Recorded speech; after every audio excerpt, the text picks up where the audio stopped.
Guys വീണ്ടും ഞാൻ തന്നെയാണ് വന്നിരിക്കുന്നത്. വേറെ ഒന്നുമല്ല കേട്ടോ. ഷുവർ ക്വസ്റ്റ്യൻ ആയിട്ട് വരുമ്പോൾ ആ സമയത്ത് എന്തായാലും 9ാമത്തെ ചോദ്യം അല്ലേ, അതിൽ 9ാമത്തെ ചോദ്യമാണ് ഇന്ന് തരാമെന്നുള്ളത്. അപ്പോൾ ഷുവർ ക്വസ്റ്റ്യനിൽ 9ാമത്തെ ചോദ്യം നിങ്ങൾക്ക് ഒരു പക്ഷേ അറിയണമെന്ന് ആഗ്രഹം ഉണ്ടാവും, എങ്കിൽ ഞാൻ പറയാൻ പോവുകയാണ്. വേറെ ഒന്നുമല്ല മക്കളെ, നിങ്ങൾ തല ഉണ്ടാക്കിയിരിക്കുന്നു വേണ്ട. 8 മാർക്കിന് ചോദിക്കുന്ന ആ ചോദ്യം ഇതാണ്. അതായത് നിങ്ങളുടെ പരീക്ഷയ്ക്ക് ഒരു പക്ഷേ 8 മാർക്കിനോ അല്ലെങ്കിൽ 6 മാർക്കിനോ 5 മാർക്കിനൊക്കെ ഇത്തവണയും ചോദിക്കാൻ ചാൻസ് കൂടുതലുള്ള ഒരു ചോദ്യമാണ് ഈ പറഞ്ഞിരിക്കുന്നത്. വേറെ ഇതല്ല, നമ്മുടെ മണി ആൻഡ് ബാങ്കിങ് എന്ന് പറയുന്ന ഏതാണ് ചാപ്റ്റർ? Money and banking. ഇപ്പോൾ ചാപ്റ്റർ ഏത് പുസ്തകത്തിൽ നിന്ന് നിങ്ങൾക്കറിയാം, ഏതാണ്? നമ്മുടെ മാക്രോ എക്കണോമിക്സ് അല്ലേ. അപ്പോൾ മാക്രോയിൽ നമ്മുടെ തേർഡ് ചാപ്റ്റർ ആയിട്ടുള്ള മണി ആൻഡ് ബാങ്കിങ് എന്ന് പറയുന്ന ചാപ്റ്റർ ഉണ്ടല്ലോ, ആ ചാപ്റ്ററിന് എപ്പോഴും ചോദിക്കുന്ന ചോദ്യമാണ് ഈ പറഞ്ഞിരിക്കുന്ന qualitative and quantitative instruments of monetary policy. അപ്പോൾ ഇവിടെ വരുന്ന ചോദ്യം ഇതാണ്, മോണിറ്ററി പോളിസിയാണ് ചോദ്യം. എന്താണ് ചോദ്യം?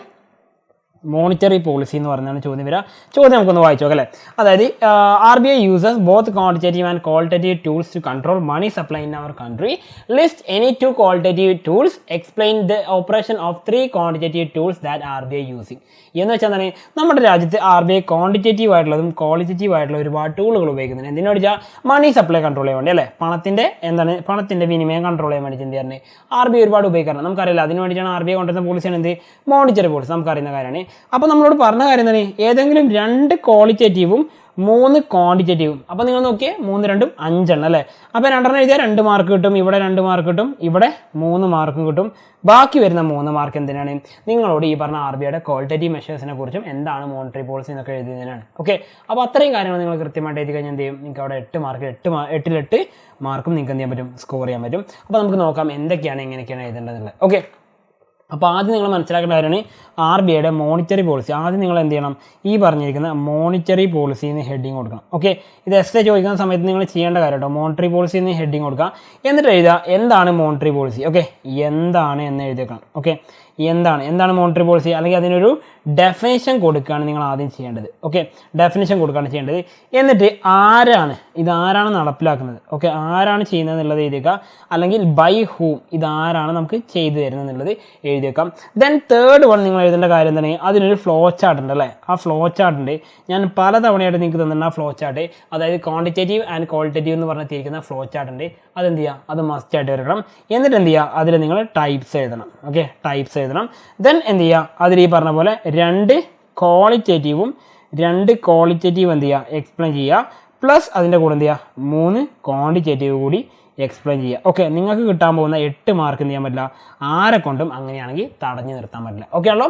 അപ്പോൾ നിങ്ങൾ 8 മാർക്കിന് എന്ത് എഴുതണം എന്നുള്ളതാണ് ഞാൻ പറഞ്ഞത്. അപ്പോൾ ഈ ഒരു സ്റ്റൈലിലാണ് നിങ്ങൾ എന്ത് ചെയ്യേണ്ടത്, എഴുതി പോകേണ്ടത്. ആൻഡ് ലാസ്റ്റ് ആൻഡ് ഫൈനലായിട്ട് നിങ്ങൾ എന്ത് ചെയ്യുക, ഒരു കൺക്ലൂഷൻ കൂടി കൊടുക്കണം. ഓക്കെ, ഇവിടെ വെച്ച് നിർത്തി പോരുത്, ഒരു കൺക്ലൂഷൻ കൂടി കൊടുക്കണം. കൺക്ലൂഷൻ എന്ന് പറയുമ്പോൾ എന്താണ് വേണ്ടത്, ഈ പറഞ്ഞ മോണിറ്ററി പോളിസി കൊണ്ട് ഉദ്ദേശിക്കുന്ന കാര്യങ്ങൾ എന്തൊക്കെയാണ്, അതൊക്കെ സാധിക്കുന്നുണ്ടോ, അപ്പോൾ ഇതിൻ്റെ ആവശ്യകത ഉണ്ടോ, അല്ലെങ്കിൽ നമുക്ക് ഇതിൻ്റെ ഇമ്പോർട്ടൻസ് പറഞ്ഞിട്ട് എന്ത് ചെയ്യണം, അവിടെ നിർത്തണ്ടോ. അപ്പം കൺക്ലൂഷനിൽ നിങ്ങൾ എന്ത് ചെയ്യണം, ഇമ്പോർട്ടൻസിന് എന്ത് ചെയ്യണം, കൂടുതലായിട്ട് ഫോക്കസ് ചെയ്തിട്ടാണ് ആൻസർ ചെയ്യേണ്ടത്. ഓക്കെ, അപ്പോൾ ഇമ്പോർട്ടൻസ് എന്താണെന്ന് എഴുതി വെച്ച് കഴിഞ്ഞാൽ എന്ത് ചെയ്യും, ഇതിൻ്റെ ആൻസർ കൃത്യമായിട്ട് തീരും. അപ്പോൾ അതിൽ 8 മാർക്കും നിങ്ങൾക്ക് സ്കോർ ചെയ്യണം. അപ്പോൾ അങ്ങനെ നമുക്ക് നോക്കാം, ഓരോന്നായിട്ട് നോക്കിക്കൊള്ളണം. ശ്രദ്ധിക്കേണ്ട കാര്യം, ഫസ്റ്റ് ഓഫ് ഓൾ നമ്മൾ നോക്കുന്ന കാര്യം എന്ന് പറഞ്ഞാൽ ക്വാണ്ടിറ്റേറ്റീവ് പോളിസിയും ക്വാളിറ്റേറ്റീവ് പോളിസിയും ഒക്കെ വെച്ച് നമ്മൾ ചെയ്യുന്ന കാര്യമാണ്. ക്രെഡിറ്റ് കൺട്രോളിന് വേണ്ടി RBI ഉപയോഗിക്കുന്ന 2 മെത്തേഡാണ്, ക്വാണ്ടിറ്റേറ്റീവ് ആൻഡ് ക്വാളിറ്റേറ്റീവ്. അപ്പോൾ ക്വാണ്ടിറ്റേറ്റീവിൽ 2 റിസർവ് റേഷ്യോകൾ വരുന്നുണ്ട്. റിസർവ് റേഷ്യോ എന്ന് പറയുന്നത് കരുതൽ ശേഖരമായിട്ട് പണം എടുത്തേക്കണം അല്ലേ, കരുതൽ ശേഖരമായിട്ട് പണം എടുത്തേക്കണം.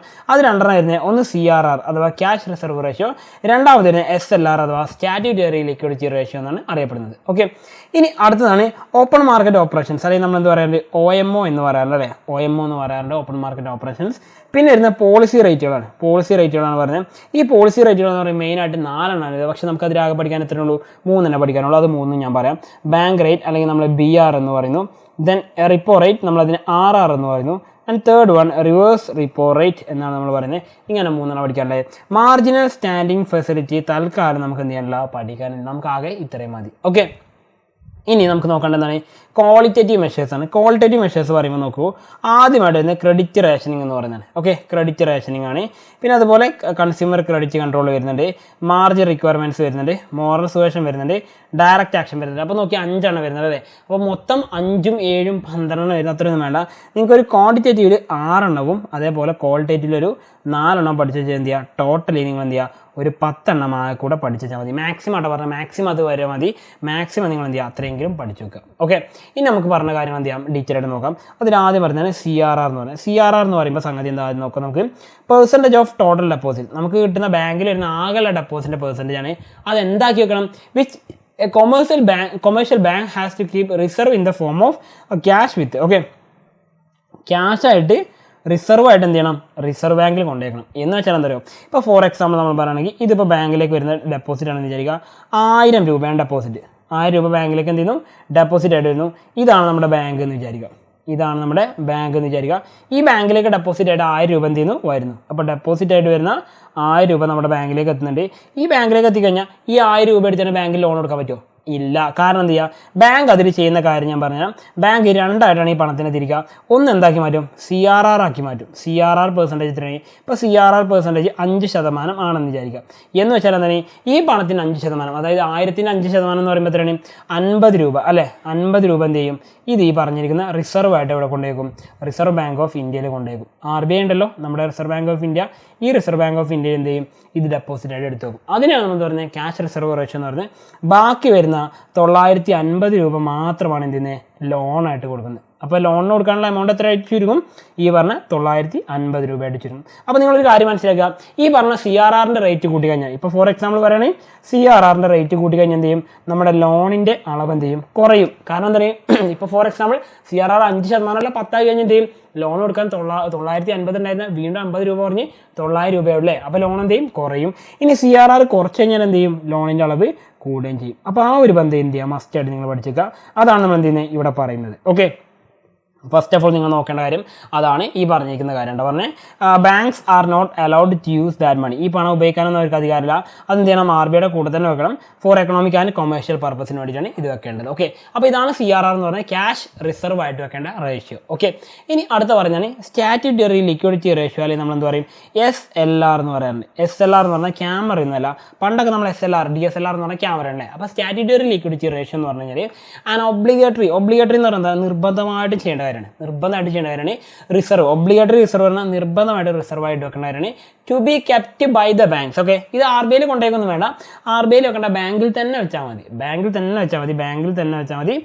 As prescribed securities based on certain percentage of net demand and time liabilities. എന്ന് വെച്ച് കഴിഞ്ഞാൽ സംഗതി ഞാൻ പറഞ്ഞാൽ, ഇപ്പോൾ ഒരു ബാങ്കിൽ വരുന്ന ടോട്ടൽ ഡെപ്പോസിറ്റ് ഉണ്ടാവുമല്ലോ, അതിനനുസരിച്ച് ആ ബാങ്കിൽ എന്ത് ചെയ്യണം, അവരതിൽ കുറച്ച് ശതമാനം എന്ത് ചെയ്യണം, മാറ്റി വെക്കണം. എന്തായിട്ട്, ഒരു ലിക്വിഡ് അസറ്റ് എന്ന് പറഞ്ഞാൽ തന്നെ പണമാക്കി മാറ്റാൻ പറ്റുന്നത്. ഇപ്പോൾ ഫോർ എക്സാമ്പിൾ എൻ്റെ കയ്യിൽ സ്വർണ്ണം ഉണ്ട്, എന്ത് ചെയ്യാൻ പറ്റും, എനിക്ക് ആ സ്വർണ്ണം കൊടുത്തിട്ട് പണമാക്കി മാറ്റാം അല്ലേ. അപ്പോൾ അതുപോലുള്ള ഐറ്റംസിനെ നമ്മൾ എന്ത് പറയുന്നത്, ഈ പറഞ്ഞിരിക്കുന്നത് ലിക്വിഡ് അസറ്റ്സ് എന്ന് പറഞ്ഞാൽ അതെന്താവാം, സ്വർണ്ണമാവാം, അല്ലെങ്കിൽ എന്ത് ചെയ്യാം, നമുക്ക് അതേപോലെ പറഞ്ഞാൽ മുദ്രപത്രങ്ങളാവും അല്ലേ. ഇപ്പോൾ ഫോർ എക്സാമ്പിൾ നമ്മുടെ വീടിൻ്റെ ആധാരം അതിന് വരും, വണ്ടിയുടെ RC ബുക്കൊക്കെ തന്നെ ലിക്വിഡ് അസറ്റാണ് നമുക്ക് പറയാം. കാരണം എന്താണ്, ഇത് പണയം വെച്ച് നമുക്ക് പണമാക്കി മാറ്റാൻ പറ്റും അല്ലേ. അപ്പോൾ അങ്ങനെയുള്ള ലിക്വിഡ് അസറ്റ് ആക്കി വെക്കേണ്ടതിൻ്റെ ശതമാനമാണ് ഇവിടെ പറയുന്നത്. ഇന്ത്യയിൽ ഇപ്പോൾ നിലവിൽ SLR റേറ്റ് എന്ന് പറയുന്നത് എത്രയാണ്, 18% കേട്ടോ. അതും കൂടി ഒന്ന് എഴുതുന്നതിൻ്റെ കൂട്ടത്തിൽ എഴുതിയേക്കാം. അപ്പോൾ ഗോൾഡ് ആയിട്ടോ ക്യാഷ് ആയിട്ടോ ഗവൺമെൻറ് സെക്യൂരിറ്റികളായിട്ട് എന്ത് ചെയ്യാൻ പറ്റും, നമുക്കിത് ചെയ്യാൻ പറ്റും. അതിനാണ് നമ്മൾ എന്ത് പറയുന്നത്, SLR എന്ന് പറയുന്നത് കേട്ടോ. അപ്പോൾ SLR എന്ന് പറഞ്ഞ സംഗതി അത്രയുള്ളൂ. നിക്ഷേപങ്ങൾ നമ്മൾ എന്ത് ചെയ്യണം, നമുക്ക് കിട്ടുന്ന ടോട്ടൽ നിക്ഷേപങ്ങൾ നമ്മൾ ഒരു നിശ്ചിത ശതമാനം നമ്മൾ എന്ത് ചെയ്യണം. ഇപ്പോൾ ഇന്ത്യയിലെ SLR നോക്കുകയാണെങ്കിൽ നിശ്ചിത ശതമാനത്തിനാണ് 18% അല്ലേ. ഇപ്പോൾ ഫോർ എക്സാമ്പിൾ ഒരാൾ 100 രൂപ എന്ത് ചെയ്യുന്നു, ഡെപ്പോസിറ്റ് ചെയ്ത് കഴിഞ്ഞാൽ 100 രൂപ ഡെപ്പോസിറ്റ് ചെയ്ത് കഴിഞ്ഞാൽ എന്ത് ചെയ്യും, അതിൽ നിന്നും 2 എണ്ണം സ്പ്ലിറ്റ് ചെയ്യുന്നത്. ആ 2 എന്ന് പറഞ്ഞു കഴിഞ്ഞാൽ ഒന്ന് നമ്മൾ എന്ത് ചെയ്യുന്നു, CRR ആയിട്ട് മാറ്റുന്നു, ഒന്ന് CRR മാറ്റുന്നു, അതേപോലെ SLR ആയിട്ട് മാറ്റുന്നു. CRR 5% എന്ന് വിചാരിക്കുക, CRR 5%, SLR 18% എന്ന് വിചാരിക്കുക. ടോട്ടലി എന്ത് ചെയ്യണം, റിസർവ് ആയിട്ട് 22% പൈസ മാറ്റിച്ചത് ബാക്കിയുള്ള എമൗണ്ട്. അപ്പോൾ ലോൺ കൊടുക്കാനുള്ള എമൗണ്ട് എത്ര ഉണ്ടാവുള്ളൂ, ലോൺ എന്ന് പറഞ്ഞാൽ എത്ര വരുള്ളൂ, ആ പറയുന്ന 100 നിന്നും 22 രൂപ കുറച്ചിട്ട് ബാക്കി എത്ര രൂപ ഉണ്ടാവുള്ളൂ, ഈ പറഞ്ഞിരിക്കുന്ന 70 വരും, 78 രൂപ.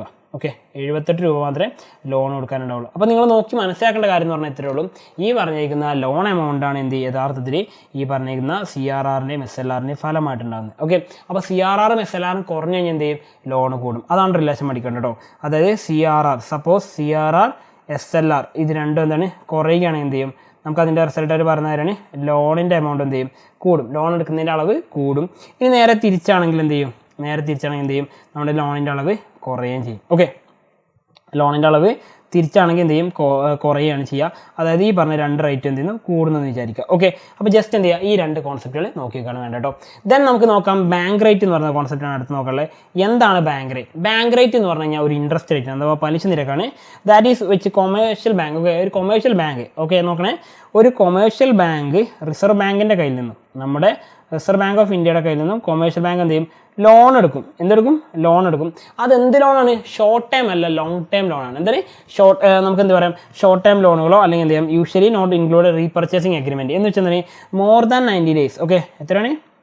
More than 90 days. Okay, more than 90 days എന്ന് പറയുന്നത് not short time. Okay, not short time. Okay, നമ്മുടെ ഷോർട്ട് ടൈം ലോണുകളല്ല, ചെറിയ കാലയളവിലേക്കുള്ള ലോണല്ല, വലിയ കാലയളവിലേക്കുള്ള ലോണുകൾ എടുക്കാറുണ്ട്. അതായത് നമുക്ക് എന്ത് ചെയ്യാം? മീഡിയം ടൈം എന്നോ ലോങ് ടൈം എന്നൊക്കെ പറയാം. അപ്പോൾ അങ്ങനെയുള്ള ലോണുകൾ എടുക്കുന്ന സമയത്ത് റിസർവ് ബാങ്ക് എന്ത് ചെയ്യും? റിസർവ് ബാങ്ക് എന്ത് ചെയ്യും? ഈ പറഞ്ഞ കൊമേഴ്ഷ്യൽ ബാങ്കുകൾക്ക് പണം കടം കൊടുക്കും അല്ലേ? അങ്ങനെ കൊടുക്കുമ്പോൾ ആ സമയത്ത് വാങ്ങുന്ന ഇൻട്രസ്റ്റ് റേറ്റിനാണ് നമ്മൾ എന്ത് പറയുന്നത്? ആ സമയത്ത് വാങ്ങുന്ന ഇൻട്രസ്റ്റ് റേറ്റിനാണ് നമ്മൾ എന്ത് പറയുന്നത്? ഈ പറഞ്ഞിരിക്കുന്ന ബാങ്ക് റേറ്റ് എന്ന് പറയുന്നത്. ഓക്കെ, നോക്കിക്കോളൂ. അപ്പോൾ സംഗതി ഇത്രേ ഉള്ളൂ. സെൻട്രൽ ബാങ്ക് ലെൻസ് മണി. ഓക്കെ, സെൻട്രൽ ബാങ്ക് എന്ന് പറഞ്ഞാൽ നമ്മുടെ റിസർവ് ബാങ്ക്, ലെൻസ് പറഞ്ഞാൽ പണം കടം കൊടുക്കുന്നു, മണി ടു ഡൊമസ്റ്റിക് ബാങ്ക്, നമ്മുടെ നാട്ടിലെ ബാങ്കുകൾ കൊടുക്കുന്നു. ആ സമയത്തുള്ള ബാങ്കിനാണ് നമ്മൾ എന്ത് പറയുന്നത്? ആ പറയുന്ന ഇൻട്രസ്റ്റ് റേറ്റിനാണ് നമ്മൾ എന്ത് പറയുന്നത്? ഈ പറഞ്ഞ ബാങ്ക് റേറ്റ് എന്ന് പറയുന്നത് കേട്ടോ. ജസ്റ്റ് ഒന്ന് നോക്കി വെച്ചാൽ മാത്രം മതി.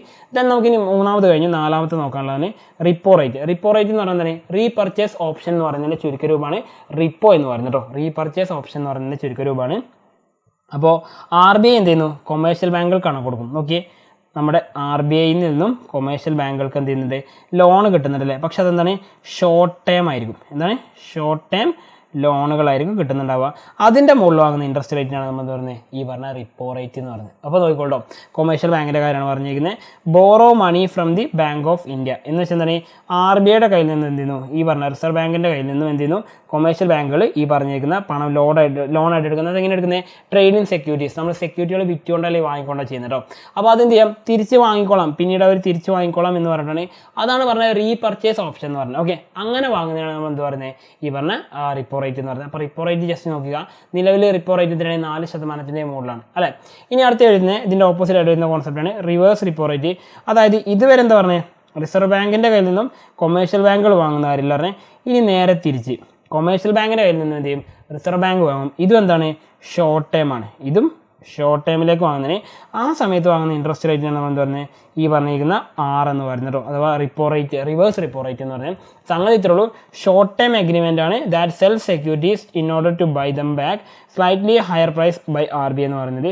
അതായത് ഇവിടെ ആര് വാങ്ങുന്നത്? ഈ പറഞ്ഞിരിക്കുന്ന റിസർവ് ബാങ്കാണ് വാങ്ങുന്നത്. ആരുടെ കയ്യിൽ നിന്നാണ് വാങ്ങുന്നത്? കൊമേഴ്ഷ്യൽ ബാങ്കിൻ്റെ കയ്യിൽ നിന്നാണ് വാങ്ങുന്നത്. അപ്പോൾ ജസ്റ്റ് ഇത്ര പഠിച്ചാൽ മതി. ഓക്കെ, അപ്പോൾ ഇനി നമുക്ക് നോക്കാനുള്ളത് ഓപ്പൺ മാർക്കറ്റ് ഓപ്പറേഷൻസ് ആണ്. ഓപ്പൺ മാർക്കറ്റ് ഓപ്പറേഷൻസ് നമുക്ക് അവസാനം ഇവിടെ വരുന്ന 6ാമത്തെ മെത്തേഡാണ്. ഓപ്പൺ മാർക്കറ്റ് ഓപ്പറേഷൻസ് എന്ന് പറഞ്ഞാൽ എന്താ നമ്മൾ സൂചിപ്പിക്കുന്നത്? സംഗതി സിമ്പിളാണ്. അതായത് rupee liquidity condition in the market on durable basis എന്ന് വെച്ച് കഴിഞ്ഞാൽ സിമ്പിളായിട്ട് ഞാൻ പറഞ്ഞുതരാം. ഇപ്പോൾ ഫോർ എക്സാമ്പിൾ റിസർവ് ബാങ്കിൽ തോന്നുകയാണ് ഈ പറഞ്ഞിരിക്കുന്ന excess liquidity in the market എന്ന് വെച്ചാൽ നമ്മുടെ എക്കോണമിയിൽ എന്താണ്? പണം കൂടുതലാണ്. എക്കോണമിയിൽ പണം കൂടുതലാണെന്ന് RBIക്ക് എന്ത് ചെയ്തു? തോന്നി, റിസർവ് ബാങ്കിന് തോന്നി. അപ്പോൾ റിസർവ് ബാങ്ക് എന്ത് ചെയ്യും? ഈ പണക്കാർ റിസർവ് ബാങ്കിന് തിരിച്ചുപിടിക്കണം. കാരണം എന്താണ്?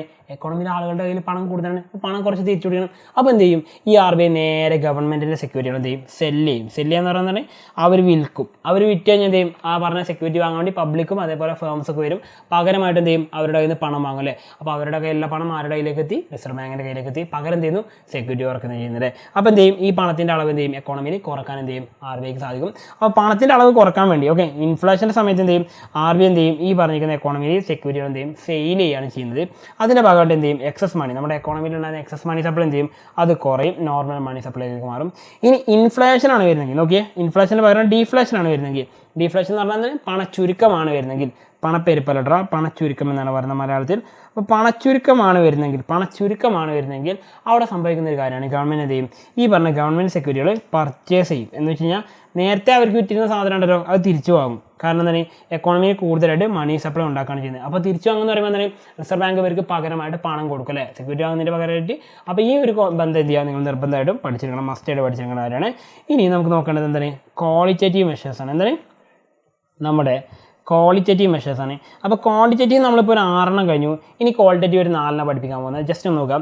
ഒന്ന് മാർജിൻ റിക്വയർമെൻറ്റ്. മാർജിൻ റിക്വയർമെൻറ്റ് എന്ന് പറഞ്ഞാൽ സംഗതി സിമ്പിളായിട്ട് പറയുകയാണെങ്കിൽ boost to credit supply. Okay, നമ്മുടെ എക്കോണമിയിൽ എന്താണ് ലോൺ കൊടുക്കുന്നതിൻ്റെ അളവ് കൂട്ടാൻ വേണ്ടിയിട്ട് കൊണ്ടുവന്ന സംഗതിയാണിത്. അതായത് സിമ്പിളായിട്ട് ഞാൻ പറഞ്ഞില്ല, difference between the current value of the security offered four loan. Okay, ഇപ്പോൾ നമ്മൾ എന്ത് ചെയ്യും, ലോണായിട്ട് കൊടുക്കാൻ വന്നിട്ട് സെക്യൂരിറ്റിക്ക് ഒരു വില ഉണ്ടാവും അല്ലേ. അത് കൊടുക്കുന്ന സമയത്തും അതേപോലെ ആ ലോൺ കിട്ടുന്ന സമയത്ത് നോക്കി അത് ഗ്രാൻഡ് ചെയ്യുന്ന സമയത്ത്, ഇപ്പോൾ ഫോർ എക്സാമ്പിൾ ഞാൻ എന്തിന് ഈ പറഞ്ഞ ഒന്നാമത്തെ സിറ്റുവേഷൻ എടുത്തു, രണ്ടാമത്തെ സിറ്റുവേഷൻ എടുത്തു. ഒന്നാമത്തെ സമയത്ത് വില എന്ന് പറഞ്ഞാൽ 15,000 രൂപയായിരുന്നു. എത്രയായിരുന്നു? 15,000 രൂപയായിരുന്നു. എന്നാൽ രണ്ടാമത്തെ സിറ്റുവേഷൻ അഥവാ ഞാൻ അത് വിറ്റ സമയത്ത് എനിക്ക് എത്ര രൂപ കിട്ടെ? 18,000 രൂപക്കാണ് ഞാൻ എന്ത് ചെയ്തത്, അത് വിറ്റത് അല്ലേ. അപ്പോൾ എനിക്ക് എന്ത് കിട്ടി? 3,000 രൂപ എനിക്ക് അവിടെ ലാഭം കിട്ടുകയാണ് ചെയ്തത് അല്ലേ. അപ്പോൾ ഈ ഒരു ഡിഫറൻസിനാണ് നമ്മൾ എന്ത് പറയുന്നത്, മാർജിൻ റിക്വയർമെൻറ്റ് എന്ന് പറയുന്നത്.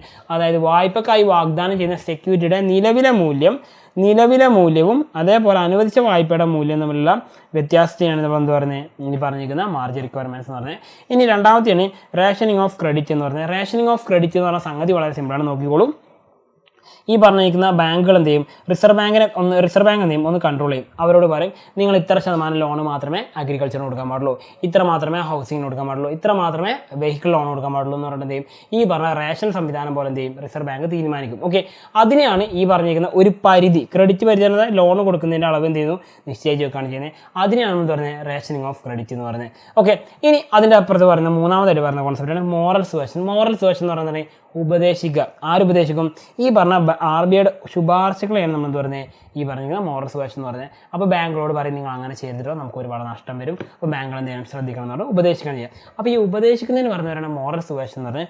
ലാസ്റ്റ് ആൻഡ് ഫൈനലായിട്ട് വരുന്നത്, നാലാമതായിട്ട് വരുന്നതിന് ഡയറക്റ്റ് ആക്ഷൻ. ഇതൊന്നും പറഞ്ഞിട്ട് കേൾക്കാത്ത ആൾക്കാരുണ്ടല്ലോ, നമ്മളല്ലേ പറഞ്ഞിട്ട് മനസ്സിലാത്തവർക്ക് എന്ത് ചെയ്യും, നമ്മൾ വടിയെടുക്കുന്നു പറയാറില്ലേ, അതുപോലെ ഇതൊന്നും പറഞ്ഞിട്ട് ചെയ്യാത്തവർക്ക് അതിന് എന്ത് ചെയ്യും, ആക്ഷൻ എടുക്കുകയാണ് ചെയ്യുന്നത്, നടപടി എടുക്കുകയാണ് ചെയ്യുന്നത്. അങ്ങനെയുള്ള നടപടി എടുക്കുന്നതിനാണ് ശിക്ഷിക്കാനും അതേപോലെ ഉപരോധം ഏർപ്പെടുത്താനുള്ള കഴിവുണ്ട്. അപ്പോൾ അതിനാണ് നമ്മൾ എന്ത് പറയുന്നത്, നോക്കിക്കോളൂ നിങ്ങൾ, punish and impose sanctions. Okay, ഇതിന് രണ്ടിനുള്ള അധികാരത്തിനാണ് നമ്മൾ പറയുന്നത് ഡയറക്റ്റ് ആക്ഷൻ എന്ന് പറയുന്നത്. അപ്പോൾ ഇത്രയും കാര്യങ്ങളാണ് നിങ്ങൾ നോക്കിക്കണ്ടേ. വീണ്ടും അടുത്തൊരു ചോദ്യം കാണുന്നതായിരിക്കും. Good luck guys. വീണ്ടും it's me Salsameen signing out from Eduboard. Okay, happy learning all. Bye.